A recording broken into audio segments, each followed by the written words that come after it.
Patrick Amersbach. I'm the commanding officer of the USNS Comfort Military Treatment Facility. Is the Comfort's crew already established in Norfolk, or will additional medical personnel come aboard once it arrives in New York City? Yes, so the ship itself is comprised of a crew of civilian mariners, which is year-round. It also has active duty service members on the ship year-round, and what their responsibilities are is to keep the ship in a ready status to deploy, as in what we're doing right now. When we do get a mission, we will contact, or actually we'll receive our orders, and we'll receive our complement of medical professionals and technicians from the Bureau of Medicine and Surgery from hospitals located on the East Coast, predominantly Naval Medical Center, Portsmouth. So when we do crew up and we take off like we did this afternoon, we have over 1,100 personnel on board. And how quickly was the crew established for this mission? So we received our orders, and within honestly a very short period of time, we were able to work with BUMED and Navy Medical Forces Atlantic, and go from basically 100 medical professionals, which keeps the ship up and ready to go, to, like I said, to 900 to over 900 of the complement. And really, it's about a week, I don't know, maybe a week and a half maximum, between the time we got the initial, actually the formal order, to now when we are pulling out. Or actually, we pulled out already. And then, for the general public that might not know, can patients simply walk on when it gets here if they need assistance? Or if not, who is determining which patients will be transferred to the Comfort? Now, that's a great question. So we're going to be working with the New York State and local health departments, the Department of Health and Human Services, and FEMA, who's setting up communications to coordinate that care with the Comfort. So they will be able to help us make sure that we have the appropriate patient population to bring aboard the ship.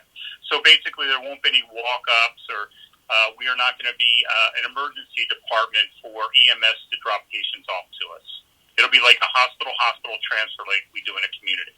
What will be the role of supply technicians once the ship is operational in New York City? Will there be like daily restocks of equipment? We've taken on enough medical supplies, stores, pharmacological agents, everything that we need for the initial response, and then we will receive resupplies the whole time that we were up there providing care. I've heard that the ship isn't going to be for COVID-19 patients. It's going to be for other patients just to relieve the hospitals so that they could focus on the COVID-19 patients, right? That is absolutely correct. So they will be COVID-19 free, for lack of a better term, patients that will be coordinated from a communication center, again, established by the local health departments, HHS and FEMA, to, again, transfer those patients to us. We need to keep the ship as COVID-19 free as possible, so we need to make sure that they've been appropriately screened prior to coming aboard. So there'll be I know you have a lot of laboratories and everything in there. There'll be no testing for COVID-19 patients in there, right? We are not planning on, at this point, testing every patient that comes aboard the ship for COVID-19. There may be a screening process in addition to that, which is going to be established by the state and local health departments. But every patient that comes aboard will not receive a test for COVID-19. The last time the USNS Comfort was deployed to New York City was for 9/11, I know.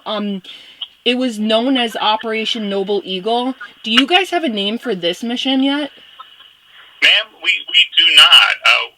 The Comfort is part of Task Force New York, but at this point, we do not have anything as far as an official name other than that.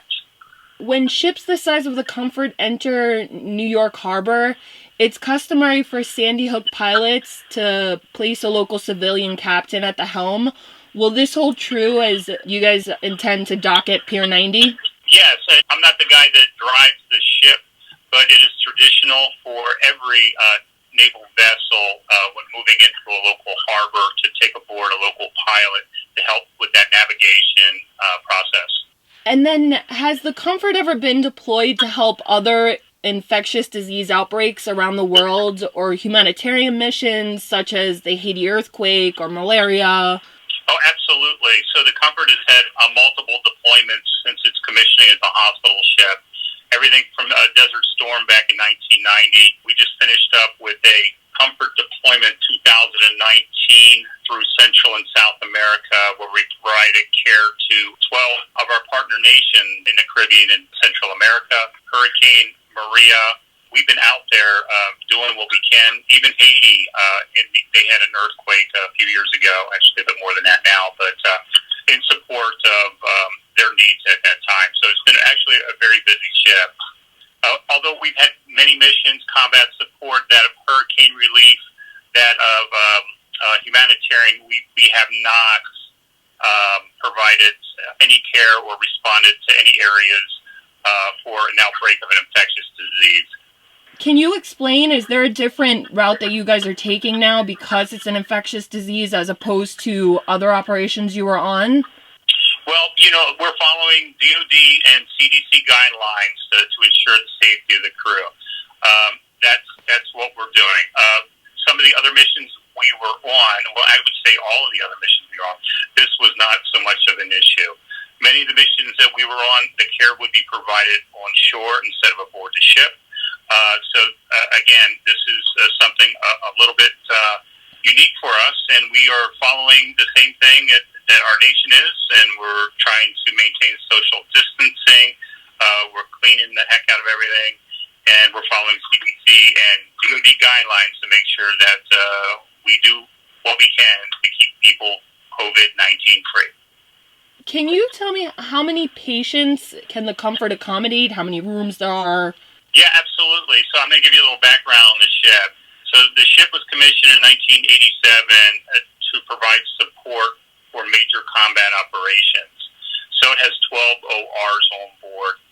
We have 80 ICU beds, 20 post-anesthesia care beds, and then we have roughly 900 minimal care beds.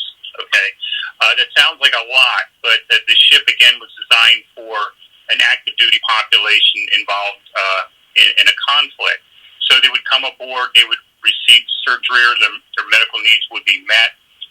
We could put them in the ICU if required, but most of them would end up in these minimum care beds on med-surg wards.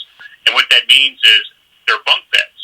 So half of what our capability is bunk beds. So that will be a factor that we have to consider when we talk about transferring patients from the city of New York to the ship itself, and making sure that the patients are appropriate for the type of beds we have available. And then if, say, a patient does have COVID-19 and they're already on the ship, will you keep them on the ship, or do they have to be evacuated into a hospital?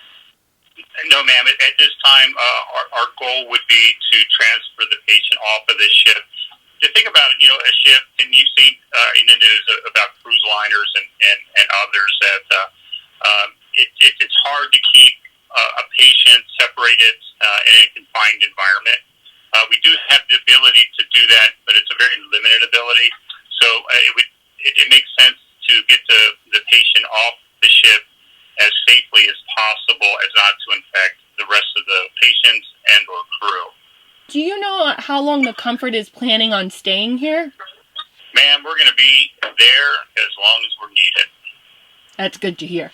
New York City is known for one of the nation's premier food cities with dozens of different ethnic tastes. Will you allow some of the restaurants who might offer delivery meals to bring food on the ship? We are fully stocked with food. We have culinary specialists on board. They really take care of us multiple times per day.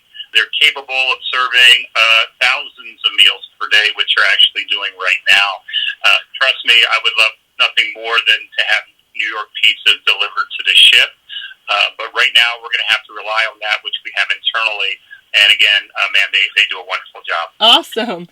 Thank you so much, and I really appreciate everything, and thank you for your service. I know it's a crazy time out there now, and stay healthy and safe. Well, thank you. Hey, one more thing before I take off. I just want to send a shout out to the families of the crew aboard the ship because we're all going through this as a nation, and they're aboard to head to New York to take care of New Yorkers, and I really appreciate the sacrifice that they're making.